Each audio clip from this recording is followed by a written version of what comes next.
Ladies and gentlemen, welcome to this week's Inspiring Leadership podcast. I'm really delighted to have somebody I've respected and known for about 12 years when we were both introduced by Johnny Gray, who was a colonel in the army and very successful, and CEO of the Tennis Integrity Unit, and now he's a managing director at Ancora. And he said, this lady is a very inspiring leader. I've met her on my Harvard Business School course, and I think you should work together. And we did, and we've stayed in touch. And now I'll let her introduce herself. Well, first off, thank you so much for inviting me on, Jonathan. It's great to be sharing time with you again. So it's a great privilege to be here. So I'm Sairah Ashman. I am currently global CEO of Wolff Olins, and I've been at Wolff Olins for almost 30 years, so a long time now. Wolff Olins, if you don't know who they are, and I wouldn't expect you to, are a brand consultancy. And you might not know us, but you could be aware of our clients. We were responsible for creating the brand London 2012, somewhat controversially, and a whole bunch of other stuff that's a lot less controversial, working with the likes of, say, GSK, which was a brand we launched this year with their CEO, Emma Walmsley, to great success. So yes, wonderful company, entirely values driven, all about using brand as a lever to create positive change in the world, basically, which is why I love it and why I've been there so long. Yeah. Well, Sairah, thank you. It's really lovely having you on. And every time I came and visited you and saw your offices, there was just such a vibrancy about the place, and that whole thing of creativity and innovation. I remember listening to a couple of talks. I think I even brought my one of my daughters along to listen. And yes, it was just, very, very inspirational for her, as I think she was about 16 at the time or something. She's Harriet's now, having got a first at Bristol, she's now doing very successfully in a tech company, doing sort of induction and leadership development. But yes, it was a really good experience. And as people, others, and you're very modest about yourself, but have said they found you very inspiring, and you've done terribly well in that you've been a key element of the organization, Wolff Olins, but now you're the global CEO. What does inspiring leadership mean to you when you've met other inspiring leaders in perhaps some of the brands that you've supported and helped, or colleagues you've worked with? What qualities would you call out that are important in the men and women you know? Yeah, it's such a good question. And I just want to jump in as well and say I really don't consider myself inspiring at all. I think I'm just hardworking, and most people in my position would probably say the same thing. So in terms of qualities I look for in other people, those who really motivate me, I think they always come from a very kind of personal, values-driven place. You can really see that in them. Some people might describe that as authenticity. I think it's just that they're comfortable being themselves, and probably have learned, like I have over the years, that it's really difficult trying to be something that you're not.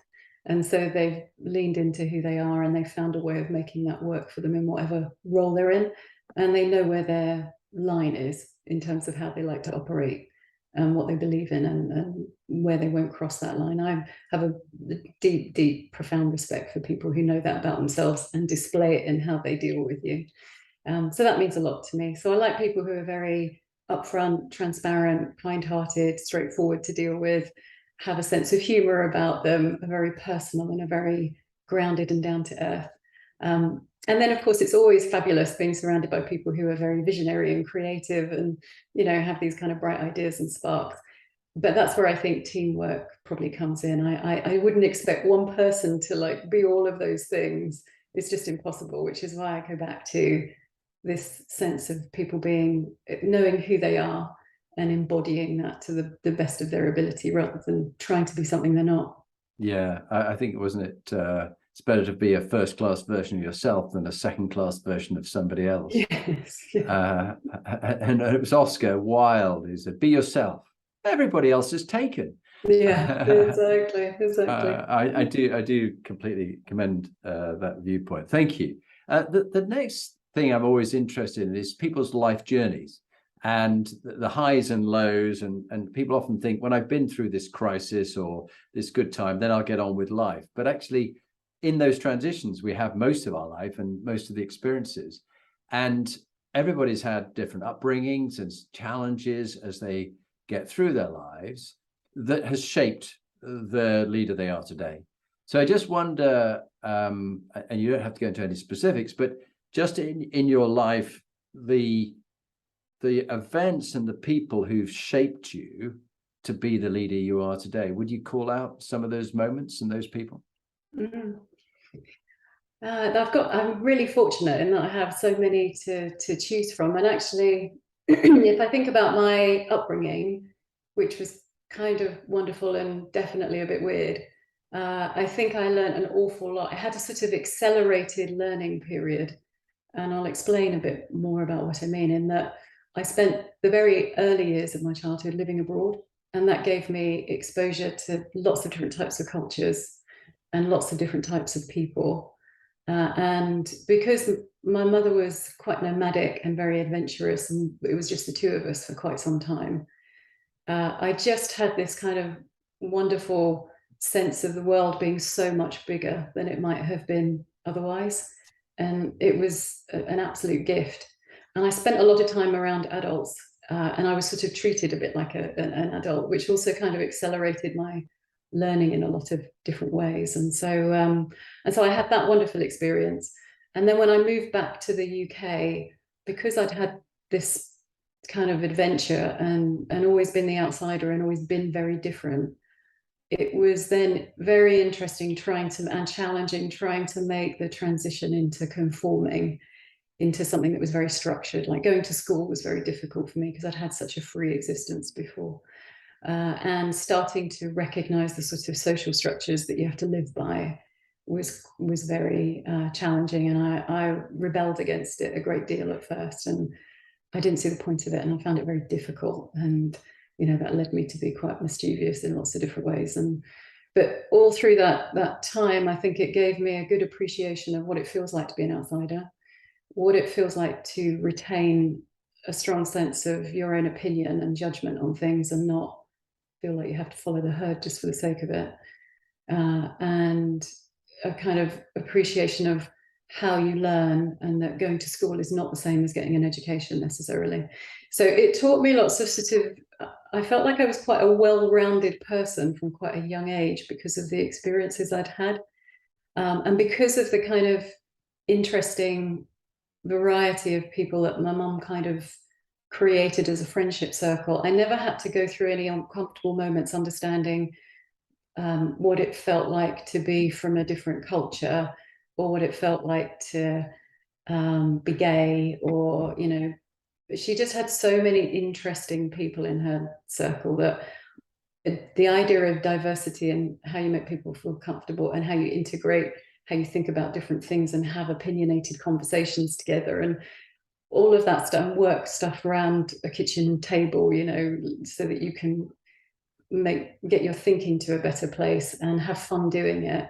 All of those things were quite natural as part of my upbringing, which I came to later really appreciate. I never had any of those really awkward moments trying to figure out whether I could talk about religion or not, or how I felt about things, because we'd already thrashed that all out as a family. So that was really useful. There was also some quite traumatic moments, because I had quite an unconventional sort of upbringing, and it had its ups and downs. So we spent times when we had money. We spent most of it being very poor. I grew up on benefits in a single parent family. I was a dinner token kid. I didn't have a lot of social advantages, all of these kind of things. I was very aware from an early age when I got back to the UK about as much about what I didn't have as what I did have. And that was an interesting sort of transition, and has probably shaped some of the choices that I've made later in life in terms of wanting freedom, and also wanting security at the same time. So I think a lot of what my childhood gave me was a good grounding, a good sense of who I am and what's important to me, and an incredible sense of wanting to learn and become better and self-actualize, if you like, if you use the kind of language of coaching or anything else. I had a good sense of potential and wanting to realize it, and who could ask for more in that regard? Yeah, no, I mean, what an amazing way to learn from all those experiences that life does throw at you. And I think from that, my question would be, so if you were to pick out one among many, proudest, happiest moment for you, and what you learned from that moment. And then on the other side of the coin, one of your darkest moments in your personal life or your work, and what you learned from that as well. So I think my happiest kind of moments and place are always with friends and family. And, you know, I had an experience quite randomly starting to work in a company where I, about 30 years ago again, where I met both my husband and my closest friend. And so I think if I was to sort of chart my life back to one moment that was really transformative, it was that experience and what it's brought me since. And you know, it's just so much happiness out of that, support and love and everything else that it generates. So so that, without realizing it at the time, that was the happiest happenstance that could have taken place, and it's certainly shaped my life ever since. In terms of difficult times, I've had quite a few challenging times, and they started quite young. And in each of them, I think they've taught me something really important, and I go back to it every time I have a difficult, challenging time now, which is how do you flip the switch from feeling like a victim to focusing on the things that you could actually change? And I guess I had a moment in my mid to late teens and life felt very tough for a period of time. And it felt like a sort of epiphany at the time, this kind of you get to choose moment. And that I think has really stood me in really good stead over the years, this idea of taking a step back and making a choice about whether you're going to let things happen to you or whether you're going to make choices, even if those, in really grim times, those choices feel like they're quite narrow. This idea of deciding how you're going to feel about that is really important to me. And that old adage of, if you think it's going to go well or you think it's going to go badly, it will, is very true for me. And so I think the attitude and the recognition of what you can control and what you can't control and how you feel about that is really important whenever you're in a kind of highly challenging situation. I'm so taken by what you just said, Sairah, and it sounds very much that there's a theme running through what you said. I don't know whether you would label it this way, but I certainly would, of a Stoic philosophy. And I wondered if you've read much around it in your wide reading on the various Harvard courses and things you've done. Have you studied much on this topic? Yeah, it's bedtime reading for me every night, Jonathan. I have read a little bit. I wouldn't claim to be an expert, but my grandmother actually was a big fan of the Stoics, and she had many roles in her lifetime, one of which was as a teacher. And so I grew up with lots of different kind of philosophies and concepts being thrown around at home, which was, you know, really interesting and useful. And I do think there's a certain amount of just accepting in life that you can't have the highs without the lows, and you have to find your way through how you choose to handle that. And I quite like if you think of three concentric circles, I quite like the idea of your comfort zone, your stretch zone, and then the kind of panic zone, and how you find yourself kind of moving fluidly from comfort to stretch and avoiding panic. And I think for me at least, it's quite an interesting little model. And I think where you are in your life, I think it's very seasonal, your life. You know, sometimes you're going to have lots of time to spend on personal development, other times you're really not.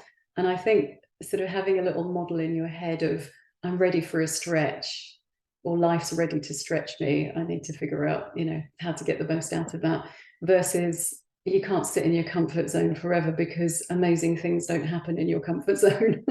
You have to be able to move out of that occasionally or regularly in order to, you know, achieve interesting things that you might not otherwise do, or expand your capabilities and find you're capable of things that you never imagined. You know, it's important.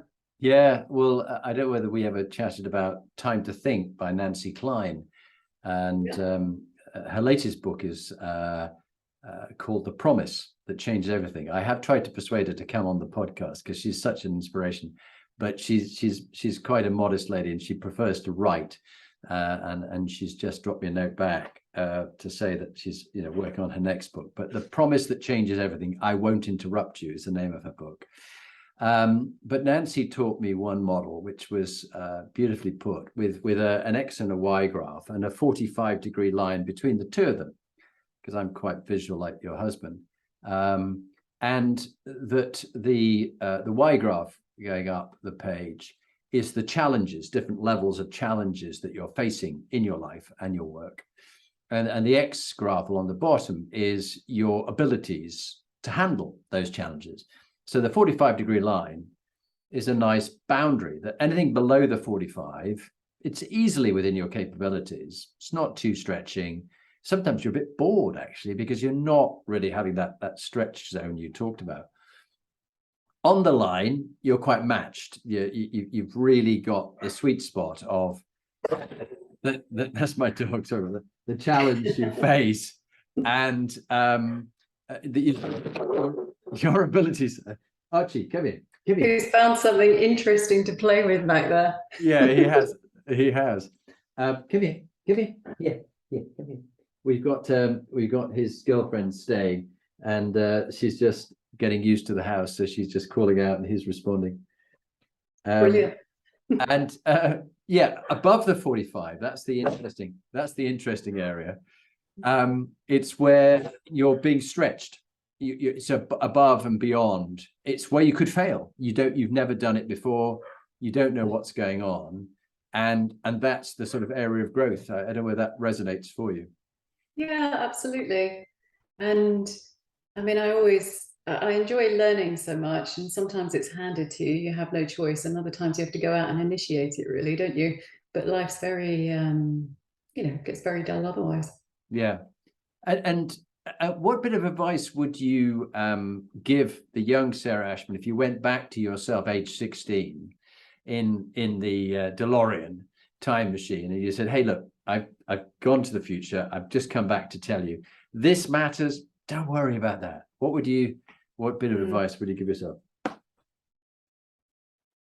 I think I'd say, or I'd certainly want to make sure I didn't worry so much about what was going to happen, as opposed to just enjoy it. And I wouldn't be so hard on myself. And so I guess the thing I'd want to say most of all is it's going to be great. You're going to really enjoy it. You're going to have lots of adventures.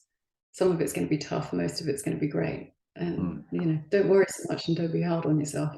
Yeah, great bit of wisdom. And if you could relive your life again, would there be a thing you change? Or was there a crucible moment, a defining moment? You mentioned about meeting your husband and your best friend, that maybe another one that really has shaped the leader you are today as the global CEO of Wolff Olins. I think I had a moment very relatively early on in my career at Wolff Olins where I realized how much other people can really help and shape circumstances for you. And that stayed with me in terms of recognizing what it did for me and how you can do that for others, I guess. And that sounds a bit abstract, so let me tell you what I'm really talking about. I was in a meeting once with probably the biggest client up until that point that I'd ever worked with, and they were really important to the business, and they were very big.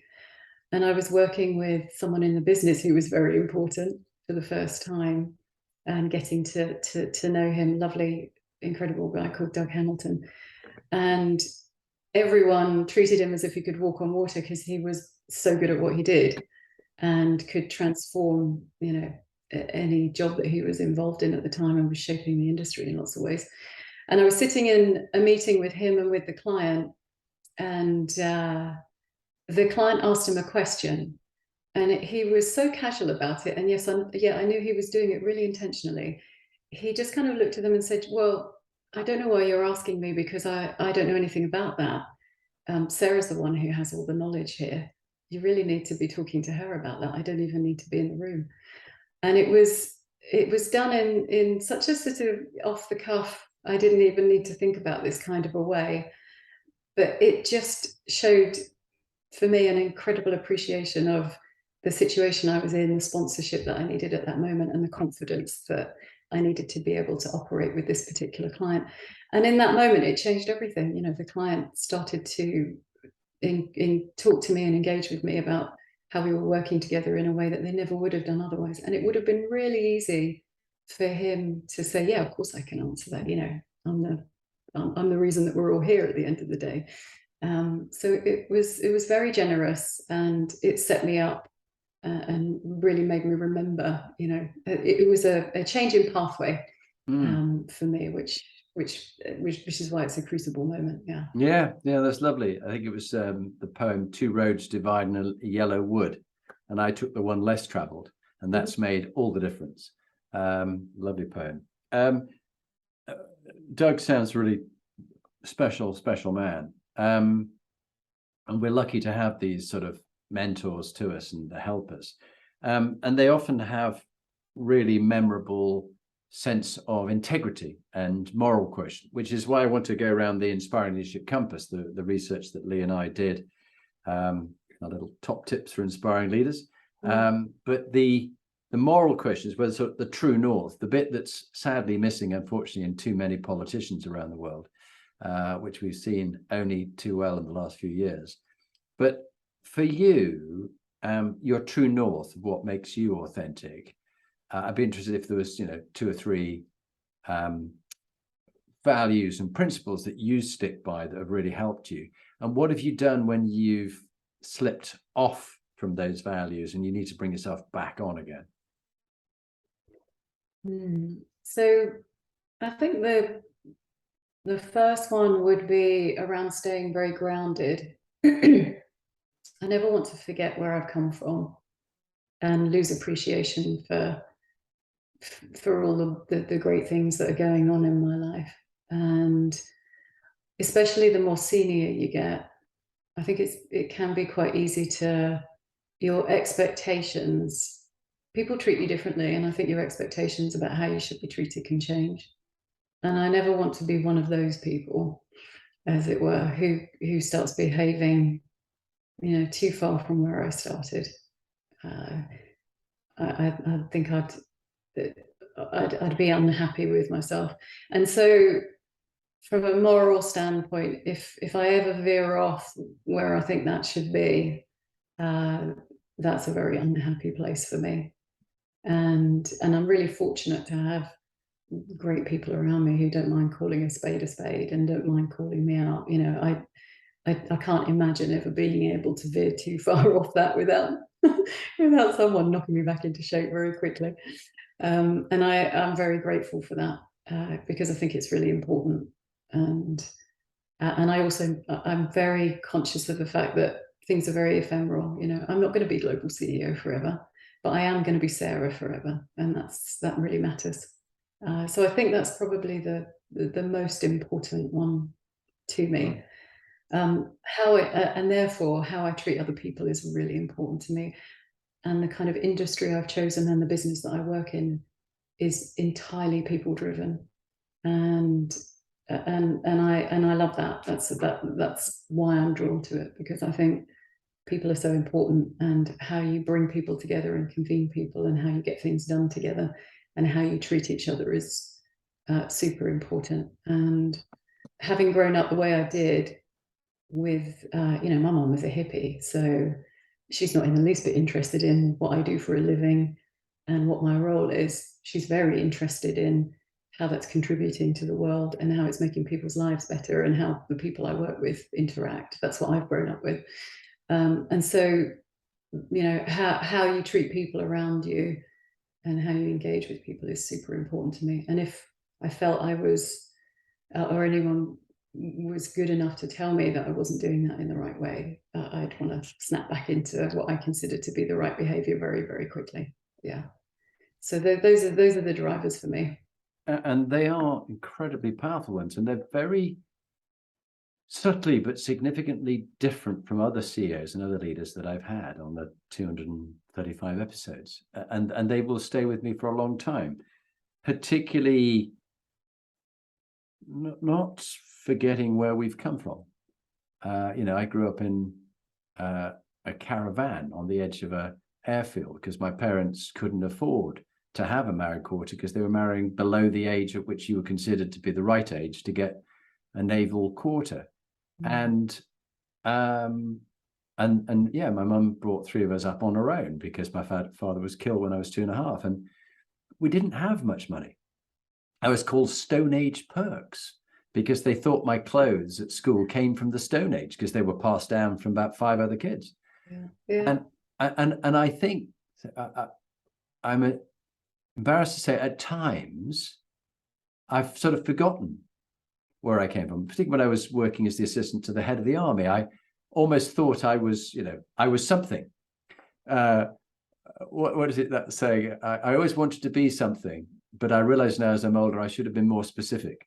I always wanted to be somebody, and I should have been more specific. But I had a salutary lesson from the old field marshal who I worked for. We went to visit the SAS in Hereford. It was all terribly cool, and James Bond helicopter picked us up from the top of a building in London, just the two of us, and we flew there, and they showed us lots of exciting things I can't even talk about. I have to kill you all afterwards. But it was really interesting. And we went into this cinema, this large cinema, which seated 200 people. And he went and sat in the middle row to get a briefing about what had happened in a war and various battles that had gone on and things that are covert. And I went to sit beside him as his assistant. And he went, "What are you doing? Go and sit at the back." Oh, all right. So I trumped to the back of the cinema. I could stay in the cinema, but I just didn't near my place. And I sat right at the back. And I thought, that's really interesting. He's just making the point, you're not special. You're not me or the badge of honor. You're just helping me do the role. And this is really important stuff. He slightly overplayed it, but I think the point I got was just don't get too, my mother would describe, don't get too big for your boots. Don't let your head get so swollen you can't get through the door. And I remember just one final anecdote, telling my mother, "Mother, I've just run the World Championships of the Cyprus Double Mountain Marathon." "Yes, dear, very interesting. And what did you have for lunch?" She sort of moved you on. Like, don't get too high and mighty. And I think those that I know have come from tough or humble background, some of them have often forgotten it, and they become more pompous and more up themselves than others. And it's really struck me what you said there, Sairah. Stay very grounded. Any further thoughts you have before we talk about purpose and meaning? Well, only that I go back to sort of where I started, which it's really important to just know yourself and what works for you. And that's a journey of discovery, really. And can be some very sharp and uncomfortable moments in that, where you discover, failings, flaws, things that you're not good at, things you don't like about yourself. And I think that's very natural. And I think if you want to, develop and grow as a person, it's where you have to go. And also at some point, this is where the kind of don't be hard on yourself comes in. You also have to let some of it go. I think some of the best advice I had when I was starting to develop and get more senior, and it's certainly something I've said to other people, is there is a point where you just have to recognize you're not going to get good at some things. And that can be a blessing, because it just means you start collaborating with other people who are good at things that you're not. And you just have to let your ego go, really, in that regard. You can't be good at everything. And you just, you just need to move on. Yeah, that's so true. Collaborate, you can't be good at everything.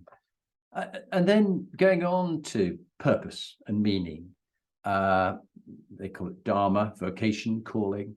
Why, Sairah, do you do what you do? And you've done it for 30 years. Well, I think as I might have said already, it's a very people-driven business, and that's very inspiring. And so the the purpose of the organization really appealed to me when I joined, and it's very real. And it's very uniting. You know, people join Wolff Olins because they want to make a difference. The business was born in the 60s, and you can really tell it still has that vibe of the world can be better, and the work that we should do should help it be better. And the people who join are really drawn and attracted to that notion. And we get to work with we're relatively small. We're big in our industry, but in the grand scheme of things, we're relatively small. And we get to work with just these fantastic and often very large organizations, as well as very small ones, who can pull off incredible change in the world. So we often like to say, you know, we don't change the world, but our clients do.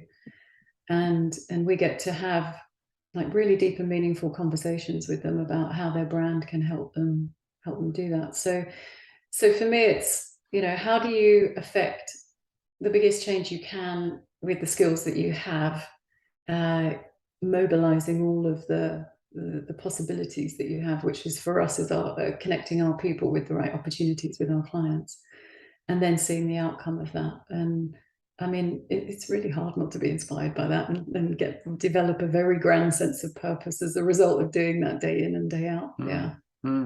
And indeed, I was just following the news over the last couple of weeks where a very famous brand, which will remain nameless, but if you've been following the news, you'll know, decided finally to cut ties with a sportsman or a superstar who happened to have very extreme views on, which were very discriminatory and not at all nice for the Jewish members who are listening. But it took them a while to do it, and what they said of their values and how they paused and thought about the cost of it and the money involved.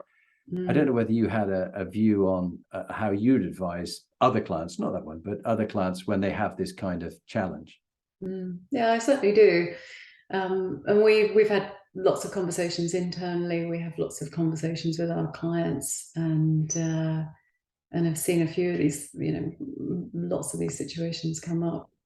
I think today everything is so transparent and it moves so quickly because of the world being flat through technology, that any company, and by extension its brand as its expression in the world, needs to be really clear and plan ahead for what it's going to do if, you know, the if scenario. I don't think you want to be like thinking about that in the moment.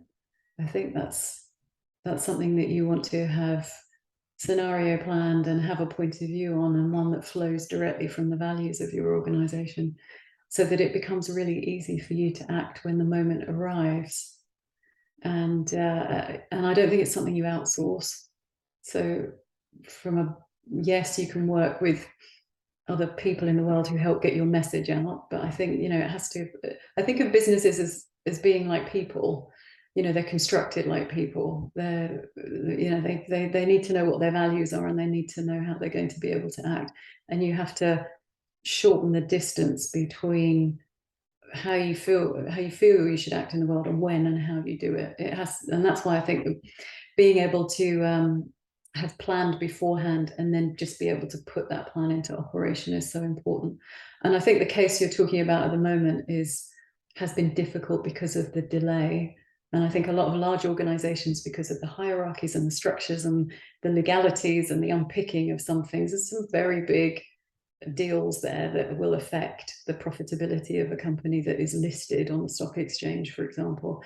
You obviously have to go through that, but you have to do it really quickly. And if that means you've got people working 24 hours to do it, then that's what it takes.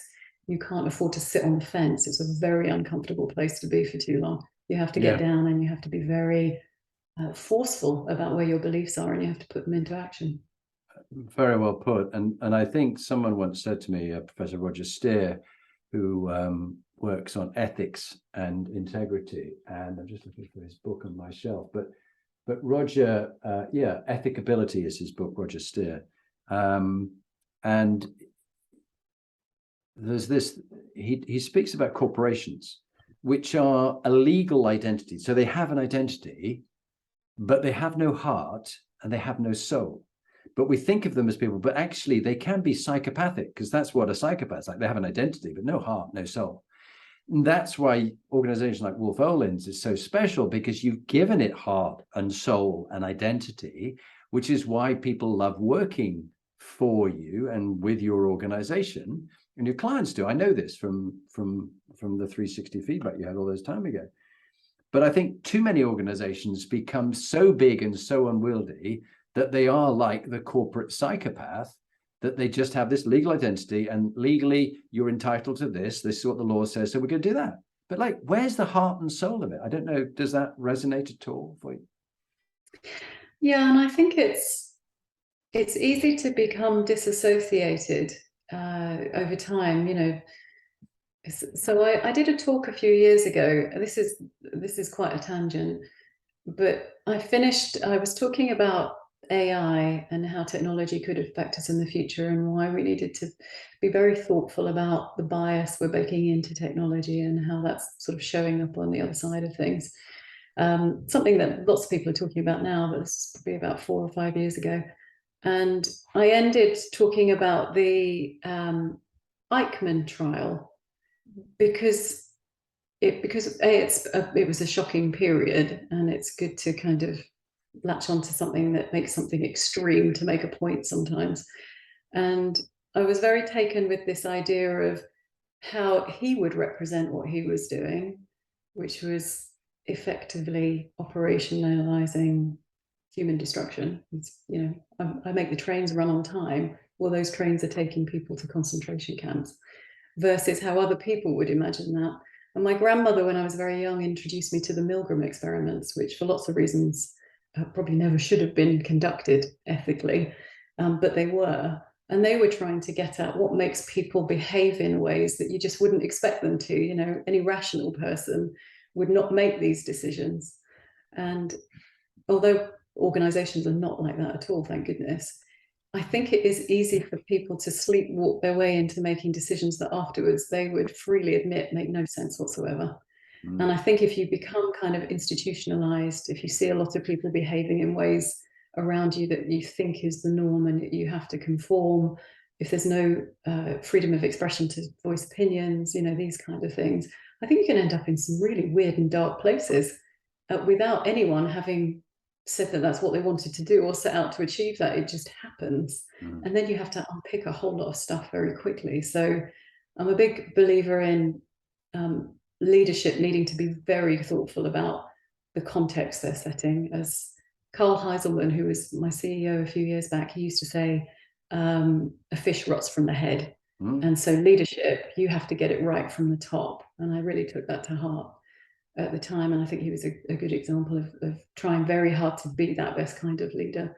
So I think there are things in organizations that you want to get right in order to set the context for everybody else to know what right feels like.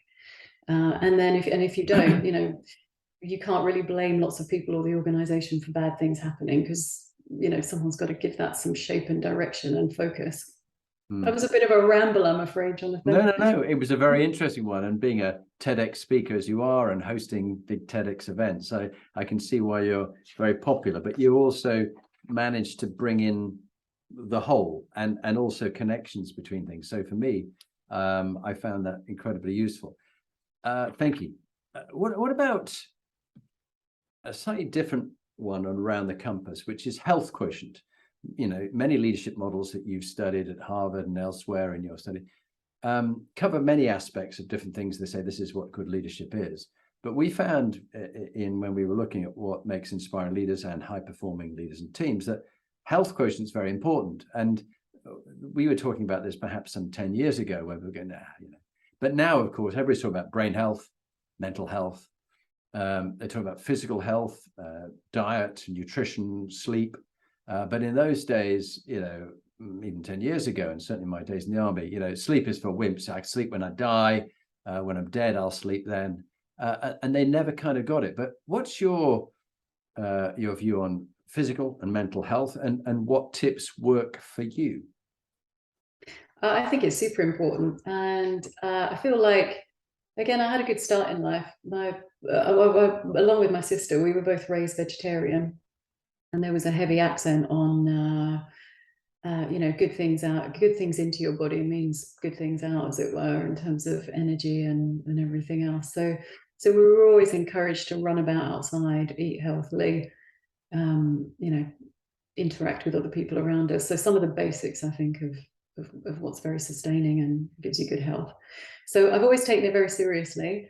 But at the same time, there's been periods in my life where I've definitely overextended myself. I came close to burnout a long time ago now, but that was a bit of a wake-up call for me, in terms of you can't burn the candle at both ends and do all the things that you want to do without showing up in a negative way. And since then, I've been more careful about understanding where I get my energy from and how I manage that. So I travel a lot for my job internationally. I always have, across lots of different time zones. And I have developed or come to understand the things that work best for me in doing that, eating what I consider to be well, making sure that I don't try and do too much. And I never have quite as much energy and can go for quite as long as I would like to. So I've just had to learn, when do I do my best work? What time of the day am I better at thinking? What time of the day am I better at just hanging out with people and talking through the things that need to get done, versus trying to do any big intellectual kind of thinking work? And I think that's very useful. And understanding where you get your nourishment from. How much time do you have to spend with friends? How much time do you have to spend filling up the tank?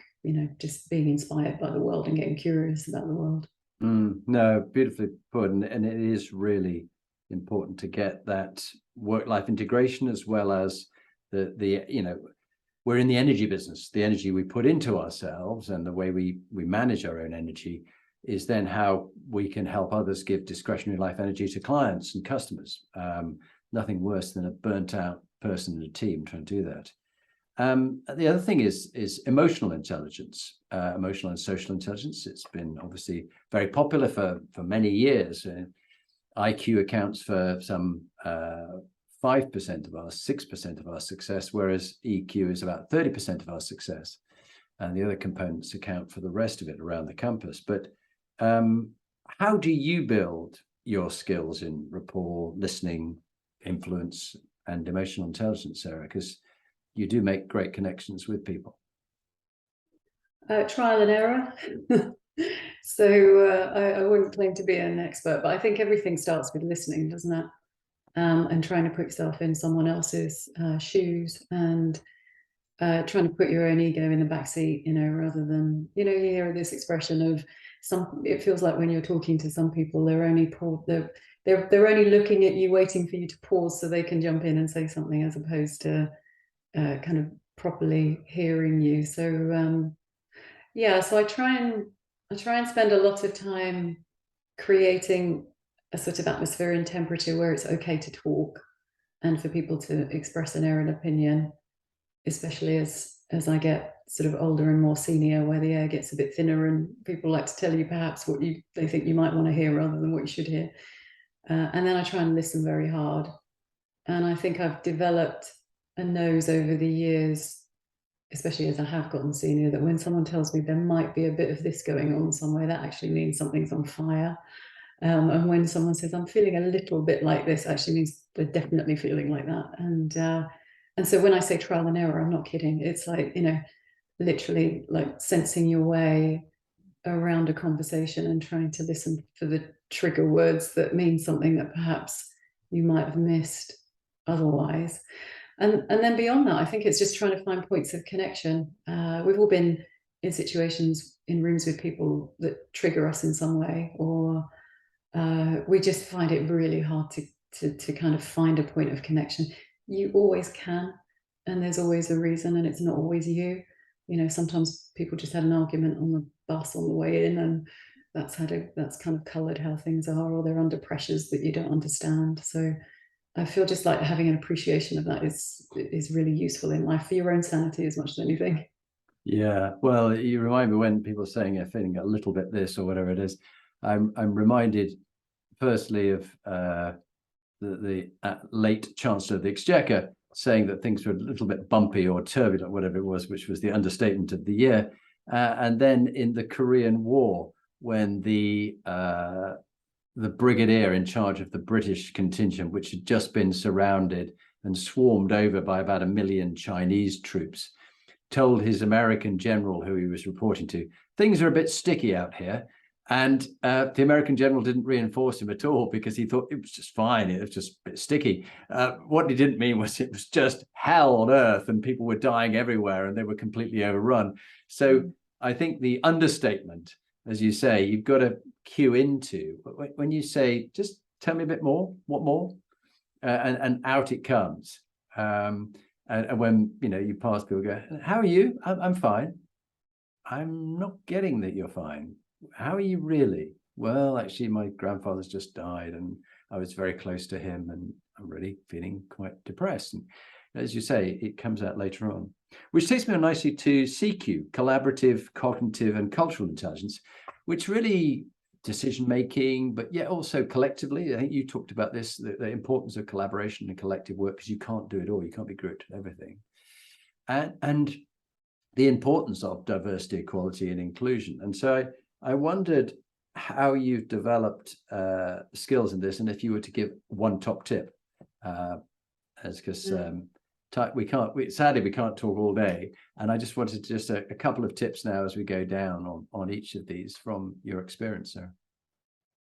I think it really is to embrace, co-collaboration, which is something that I deeply believe in, but have struggled with on different occasions. So, I grew up as my sister's 8 years younger than me, so I spent 8 years as an only child, very independent, with perfectionist tendencies, feeling like I should be able to do everything, and that's quite a hard thing to let go of.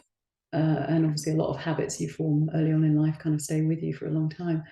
And also, especially when you're rising in your career, you want the credit for stuff, don't you? You're like, I'm good at this. I want people to recognize I'm good at this. And so that can lead you to kind of feel like you've got to have all the answers and do everything on your own. It's not very helpful.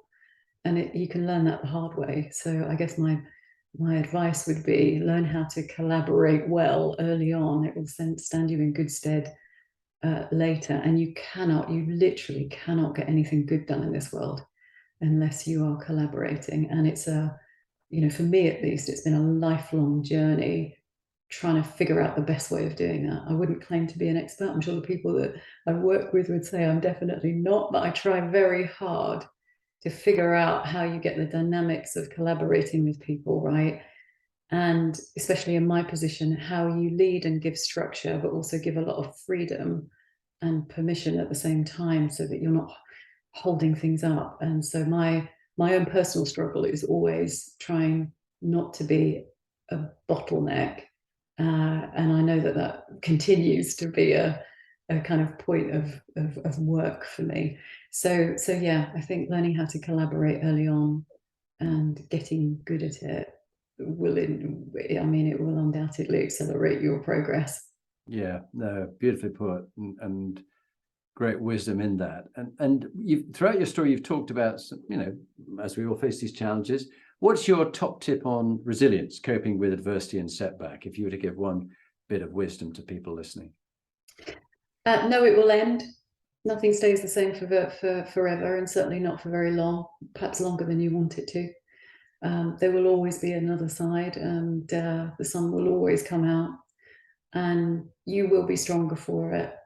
Perhaps it will take you a while to recover, and perhaps it will be very bruising, but you will definitely come out the other side. I think that would be my top tip, and it's certainly what I would say to myself during really difficult times. And whether things are going well or whether they're going badly, you can be sure they're going to change. So you better get used to the ride. Yeah. Memento mori, remember you will die. This too shall pass, whether it's good or bad. King Solomon had his slave say to him, whispering in his ear, when it was good, he said, this too shall pass, sir. When it was bad, he said, this too shall pass, sir. I like that. Brand, your favorite topic. Brand quotient, your reputation, influence, impact, what people say about you when you're not there. What have you learned from your own 360 reports that you've done over the years? about, mistakes and lifelong learning, really? I think the key thing with taking on feedback is learning how to lower your own defenses. I think there's two things actually that are important: discernment and not being defensive. I've had lots of good and bad feedback over the years, and I think you have to use your own judgment to some degree as to what's useful. And I think you have to be very undefended and open to what you're hearing and seeing. And I think that's difficult, because we all have constructs around who we are and who we'd like to be, and it's never much fun taking a hit on that if you're hearing things that are critical. And of course, we all take the critical stuff to heart more than we take the good stuff. We tend to, every review I've ever sat in, whether I'm doing it, whether I'm receiving it, has always been a kind of like, yeah, but get to the bad stuff. We're all waiting for the other shoe to drop, aren't we? So, I think you have to use your own good judgment about what to take away and what's most useful, but you also have to be very undefended about how you absorb feedback.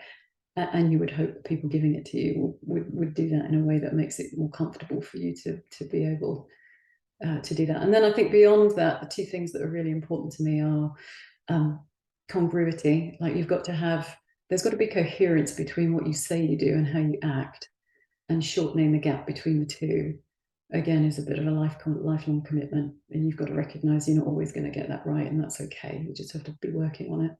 And then I think consistency.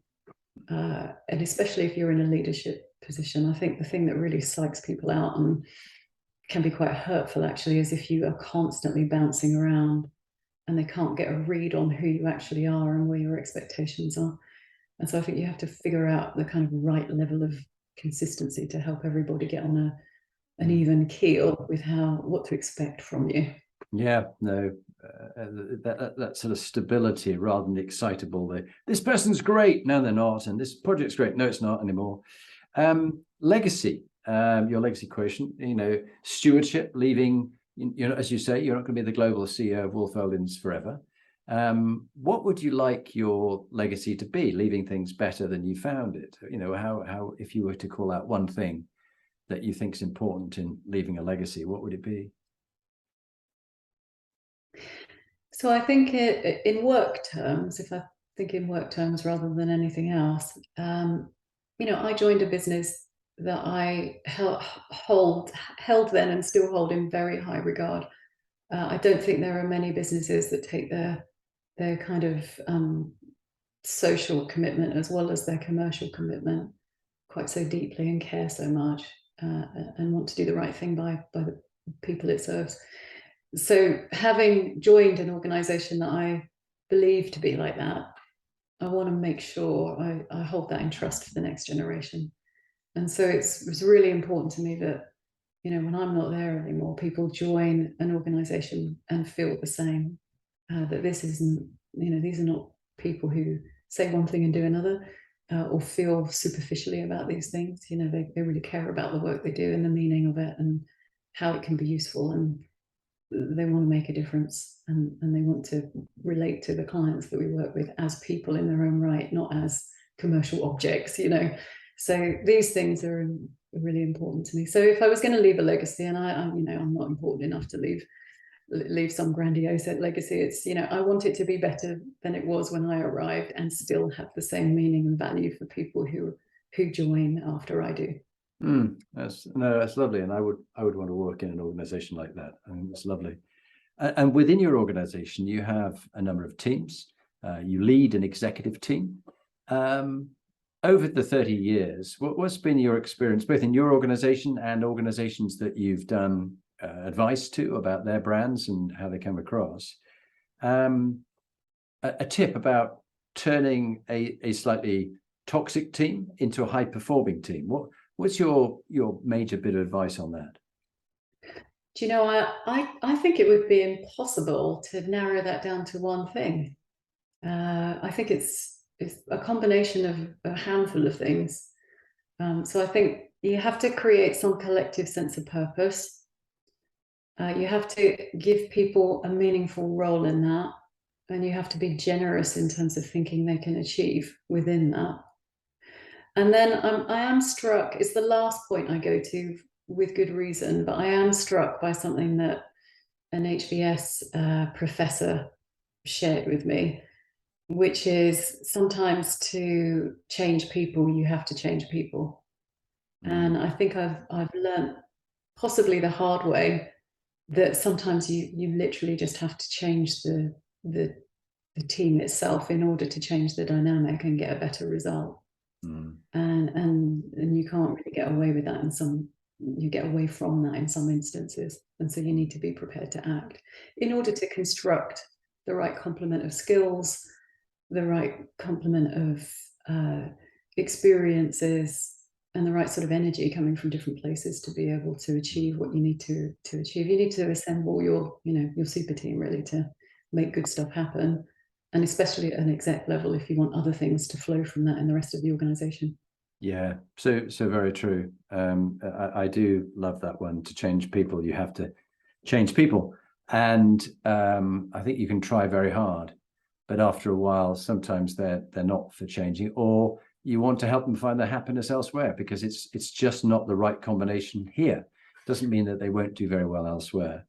Final question, and then we'll do the 2-minute top tip. If you were to pick, and you've read widely and deeply, but if you were to pick a favorite book on leadership, which one would you mention, and why would you recommend it to those listening, Sairah? So I'm going to get quite practical and pragmatic rather than esoteric here.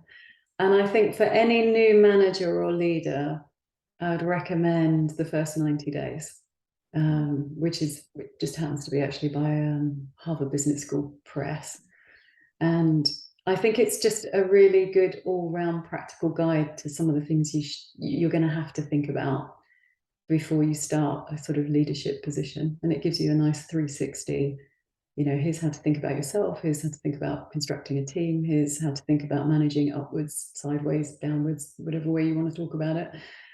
So I think it's quite a nice, well-rounded model for any.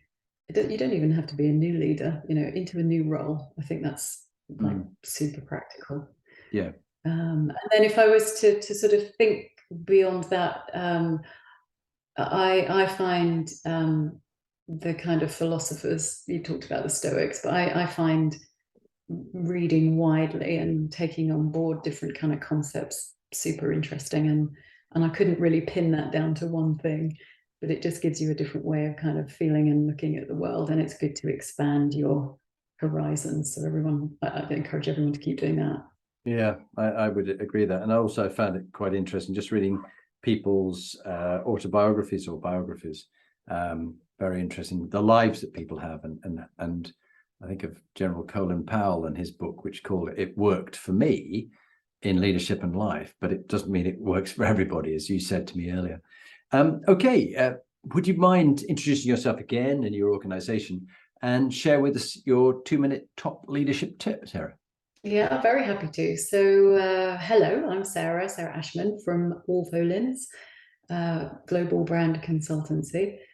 And my top tips are always be listening and always be learning. It will definitely make you better at what you set out to do. And my second is a very personal learning I've developed over time. So I was brought up very much to treat people as you would like to be treated. And I lived by that philosophy for a long time. And then I started to realize that actually a better one is treat people as they would like to be treated. And that is a much more useful and empathetic way to be, and certainly helps you walk in their shoes and understand how to relate to them in ways that are far more positive and effective. So yeah, those would be my top tips. Brilliant. Well, Sairah, thank you very much for coming on and sharing your experiences of life, but also why Wolff Olins means so much to you. They're very lucky to have you as their global CEO, and we wish you and them every success with helping the brands around the world. But thank you for being on the Inspiring Leadership podcast. Thank you so much for having me. I look forward to the next time.